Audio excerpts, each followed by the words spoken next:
ఒకే ఒక్క ప్రశ్న 4,20,000 మంది విద్యార్థుల భవితవ్యాన్నే మార్చేసింది.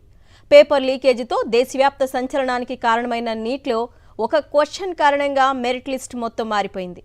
ఏకంగా 44 మంది ఫస్ట్ ర్యాంక్ కోల్పోయారు. నీట్ యూజీ 2024 పేపర్ లీకేజీ దేశవ్యాప్తంగా పెద్ద దుమారాన్నే లేపింది.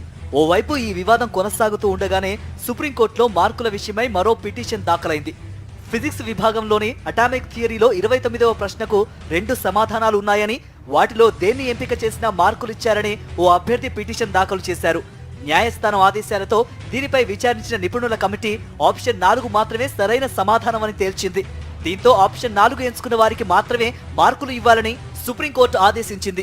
ఈ క్రమంలో పరీక్ష తుది ఫలితాలను విడుదల చేసిన national testing agency revised rank కార్డులు విడుదల చేసింది.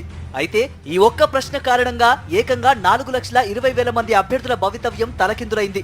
వీరందరికీ 29వ ప్రశ్నకు సంబంధించిన 4 మార్కులతో పాటు తప్పు రాసినందుకు ఒక నెగటివ్ మార్కు చొప్పున మొత్తం 5 మార్కులను తగ్గించారు. అంతేకాదు 720కి 720 స్కోర్ సాధించిన 61 మందిలో ఈ ప్రశ్నకు మార్కులు పొందిన వారు 44 మంది ఉన్నారు.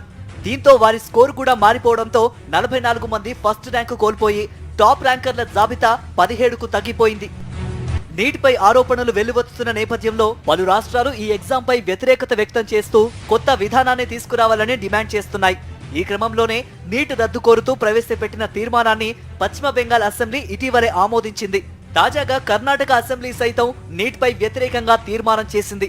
మొత్తంగా ఒక నీట్ పరీక్ష కారణంగా పేపర్ లీకేజీ వ్యవహారం బయటికి రావడంతో పాటు కేవలం 1 మార్కు కారణంగా 4,20,000 మంది విద్యార్థుల భవితవ్యం తలకిందులైంది.